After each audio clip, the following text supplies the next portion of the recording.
Assalamualaikum warahmatullahi wabarakatuh, Buya. Assalamualaikum warahmatullahi wabarakatuh. Mohon tanggapannya, Buya. Saat ini ramai orang memperbincangkan tentang komentar beberapa orang terhadap kedatangan Habib Rizik Syihab beberapa waktu yang lalu. Ada yang menyatakan ketidaksenangannya terhadap penyambutannya. Ada yang merendahkan kehabaibannya. Kemudian juga meremehkan perjuangannya. Bahkan ada juga yang mencaci atau mengolok. Mohon tanggapannya, Buya. Bagaimana menyikapi tentang hal-hal semacam ini, Buya? Terima kasih. Bismillah. Kami akan menjawab. Pertama, kami bukan orang FPI. Harus tahu itu. Saya bukan anggota FPI. Kemudian setelah itu, yuk kita pandang segala permasalahan dengan akal yang jernih dan hati yang tenang. Pertama adalah kedatangan Habib Rizik disambut oleh orang sebanyak itu kemauan umat, bukan rekayasa, bukan dibayar mereka. Ayo, Anda posisi seperti saya, adil, Anda tidak di FPI dan tidak jadi musuh FPI. Anda berada di tengah-tengah, ayo. Kedatangan mereka umat segitu banyak bukan direkayasa. Bukan, kalau rekayasa mau dibayar biar datang, nggak ada. Bahkan ini masa pandemi, semua orang meninggalkan kerjaannya dengan sukarela. Maka yang harus kita pahami, ada apa di balik ini semuanya? Kerinduan kepada apa sih mereka kok sampai seperti itu? Kita jujur.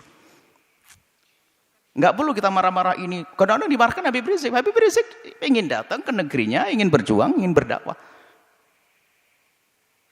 Bukan direkayasa kedatangan mereka itu semua.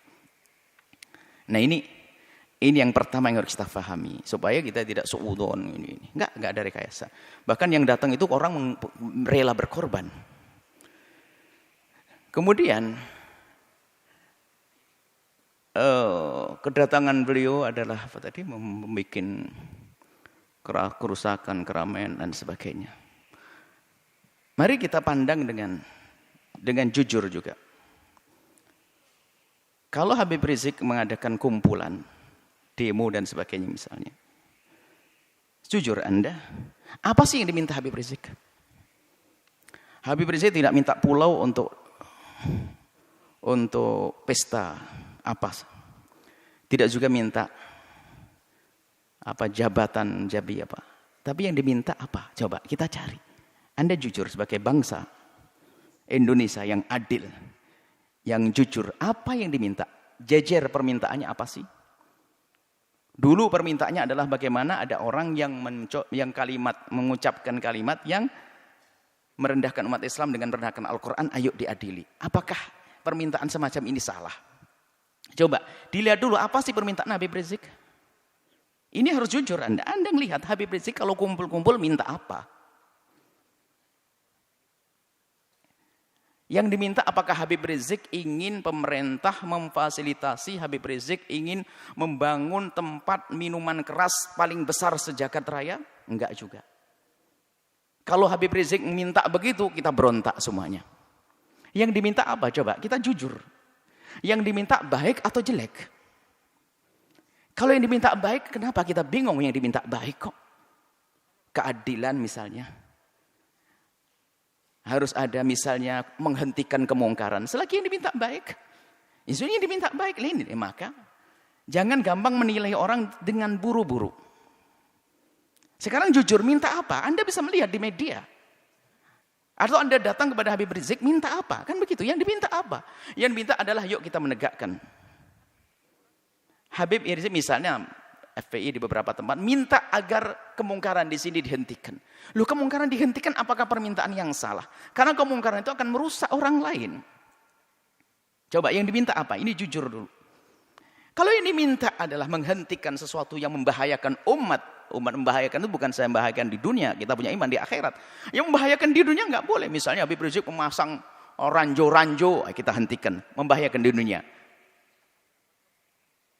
Memberhentikan membahayakan di dunia pun harus membahayakan urusan dunia. Kita wajib menghentikan.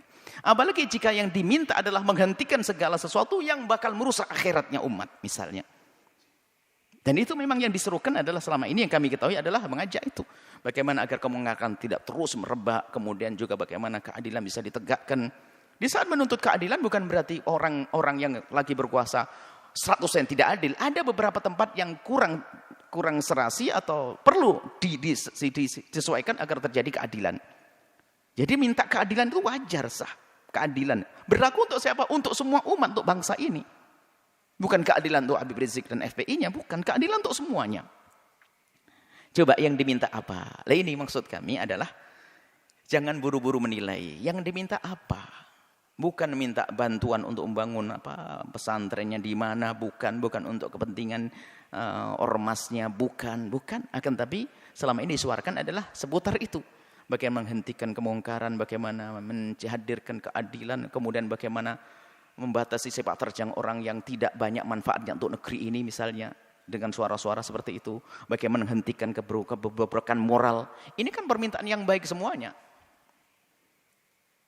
Kalau seandainya yang menyuarakan selain Habib Rizik bagaimana? Kalau Anda mau, kenapa di saat disuarakan Habib Rizik tidak mau? Jujur ini. Ini harus perlu kejujuran ini. Kita menilai dari luar seperti ini. Selagi keinginannya baik, maka adalah permintaan itu yang harus kita jadikan sandaran kita untuk menilai. Kemudian selanjutnya kepada Bapak Presiden atau siapapun yang akan menjadi presiden. Ini adalah risalah cinta kami kepada Pak Presiden. Ya kalau mendengar alhamdulillah, kalau tidak mendengar Allah berdengarkan ke hati, biarpun telinganya tidak mendengar. Atau calon presiden, ketahuilah bahwa jabatan kepresidenan itu sangat terbatas.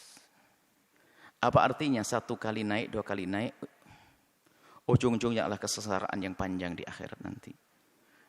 Maka mumpung Allah beri kesempatan untuk naik surga tertinggi, maka hendaknya Pak Presiden atau para calon presiden itu, apalagi yang mereka adalah benar-benar ahli la ilallah, termasuk Pak Presiden kami yakin ahli la ilallah, orang beriman. Perhatikan keimanan tersebut. Jadikan jabatan presiden ini adalah untuk selamat di akhirat.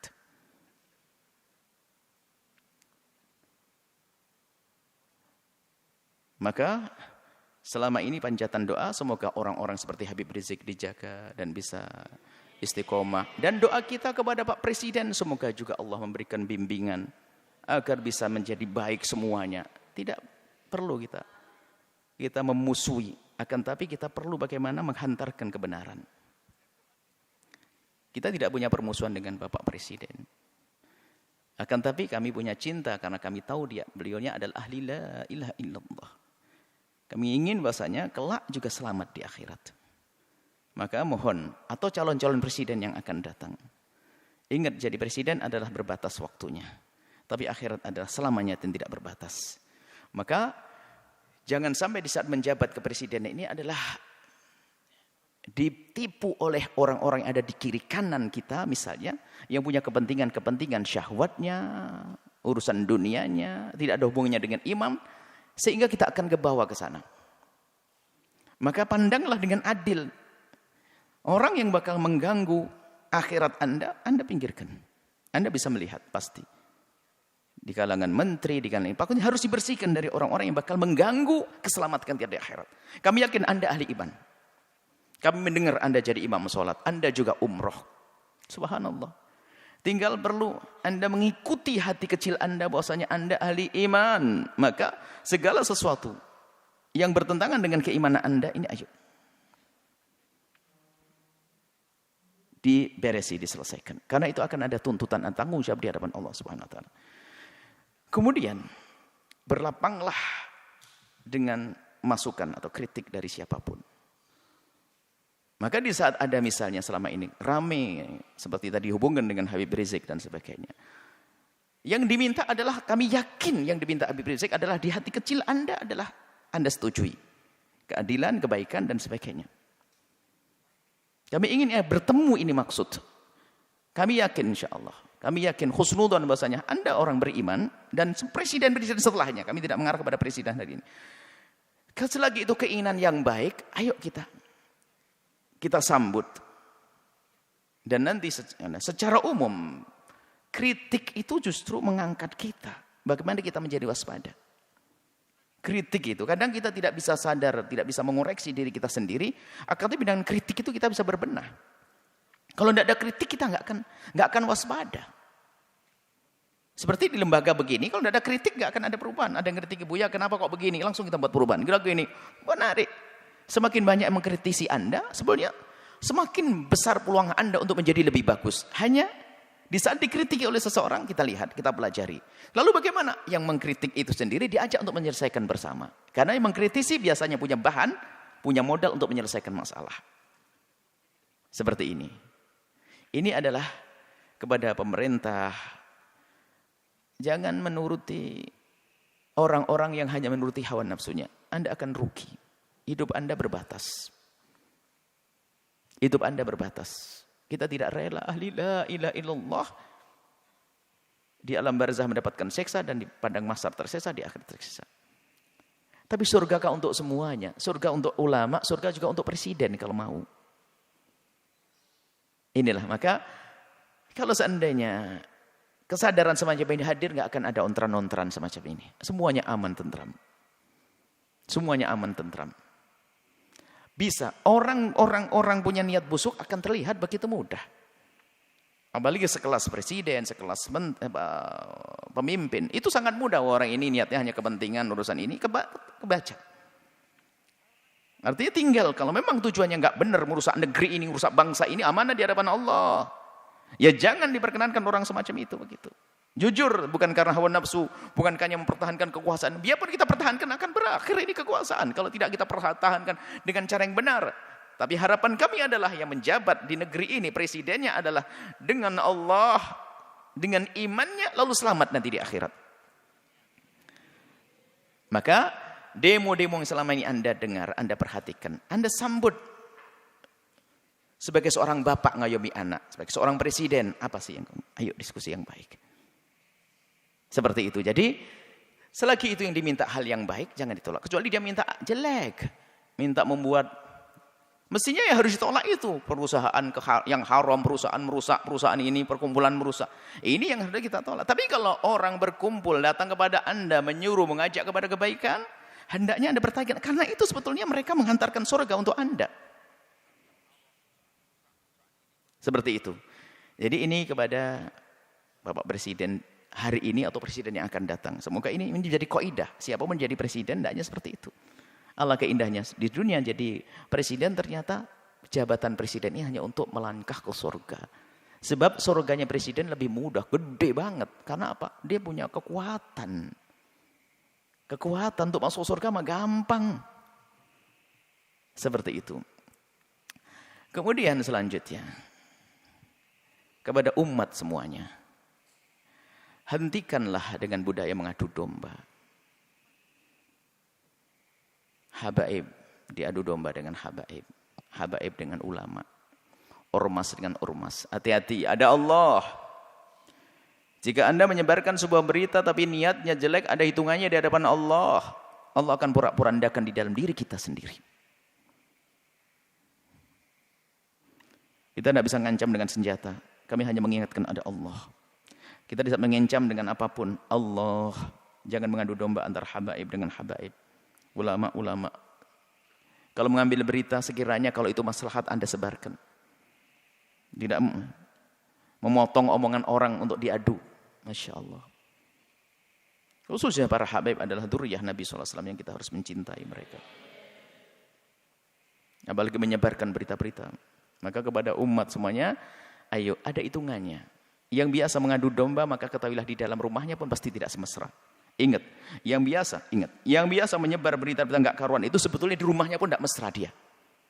Tidak akan indah di rumahnya. Dengan saudaranya mungkin rebutan waris dengan ini. Lihat, yang biasa menyebarkan fitnah begitu tuh.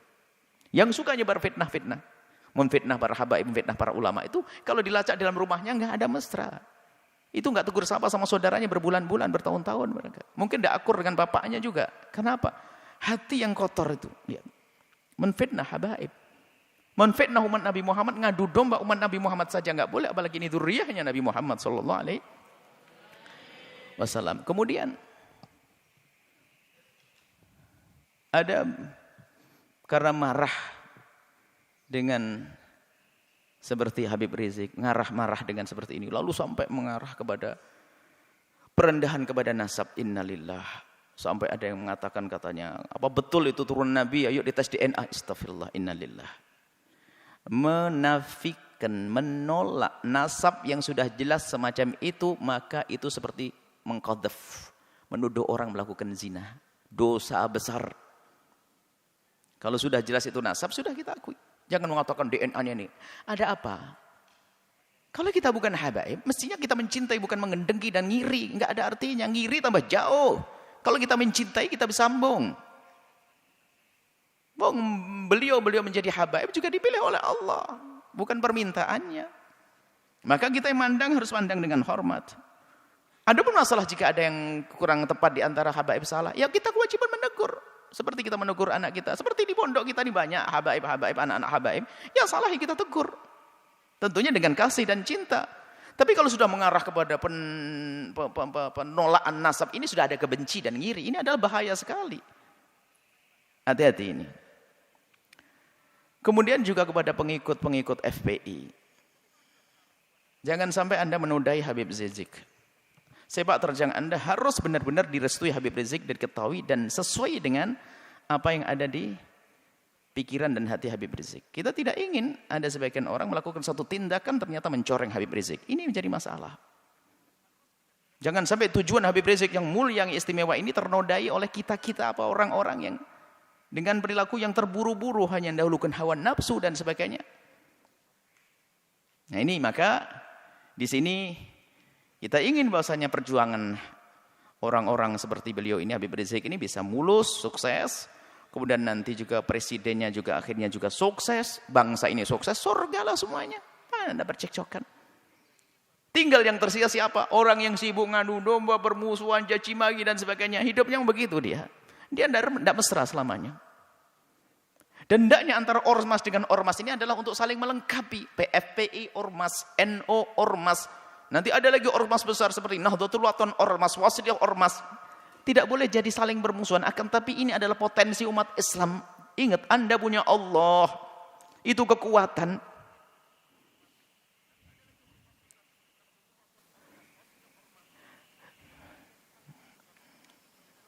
Semoga Allah menjadikan kita juru damai di negeri ini. Yang berjuang semoga diberi keikhlasan. Yang punya kebencian dengan pejuang-pejuang semoga diberi kesadaran dan diampuni oleh Allah. Pejabat-pejabat semoga dimulai dari presiden sampai bawah, semoga Allah berikan hidayah, bimbingan, sehingga semuanya kita ini selamat. Tidak boleh kita mengharapkan orang celaka masuk neraka, enggak. Kita harus merindukan mereka. Nah, kalau semuanya atas dasar ini semuanya, kesadaran rindu kepada Allah, menganggap kebenaran sebagai kebenaran, maka semuanya akan beres. Yang menjadi masalah adalah kita dikuasai hawa nafsu. Kita tahu itu kebenaran hanya karena bertentangan dengan kepentingan pribadi saya, maka saya tolak. Enggak. Muncul kebencian-kebencian dengan para ulama, kebencian kepada para habaib, na'udzubillah. Adapun orang yang membenci Islam itu memang selalu ingin merusak Islam, itu urusan mereka dengan Allah, ada hukumannya nanti di akhirat. Jadi maksud kami mulai dari perbincangan tentang Habib Rizik sampai terakhir pengikut Habib Rizik, dan juga di dalamnya ada presiden, di dalamnya ada orang yang mempertanyakan nasab. Ayo, yang salah dalam rentetan cerita ini, ayo kita sadar diri. Kita ingin tentram damai. Tentram damai, jangan ada permusuhan, ya. Kita dengar kalau itu kebenaran sebagai kebenaran. Jangan sampai kita ini adalah mendahulukan hawa nafsu kita. Ingat nasihat mulia dari guru mulia. Kalau ingin berbicara, kalau ingin melangkah, kalau ingin berfatwa, kalau ingin mengeluarkan sebuah statement atau apapun, ukhruj min hadzi nafsik. Keluarkan dari kepentingan hawa nafsumu. Hawa nafsu jabatan, hawa nafsu tahta, hawa nafsu. Kalau kita bebaskan itu, maka kita bisa ngomong jujur dan adil nanti insyaallah. Dan tentunya setelah itu minta bimbingan kepada Allah Subhanahu wa taala dan kepada semuanya. Kami mulai dari Habibana Rizik sampai kepada pengikut-pengikut beliau, Pak Presiden dan sebagainya. Kami mohon maaf sebanyak-banyaknya jika kami ngomong di apa yang kami sampaikan ada menyinggung perasaan nyakit hati. Ketahuilah bahwasanya nuhibbukum jami'an, kami mencintai semuanya. Harapan kami adalah setiap kami bertemu dengan semuanya ini adalah semuanya saling senyum, saling pandang dengan penuh kasih sebagai muqaddimah pandangan kelak di surga bersama Nabi Muhammad SAW. Tegakkan kebenaran, keadilan, hentikan kemungkaran. Yuk kita menuju Allah Subhanahu wa taala. Wallahu a'lam bissawab.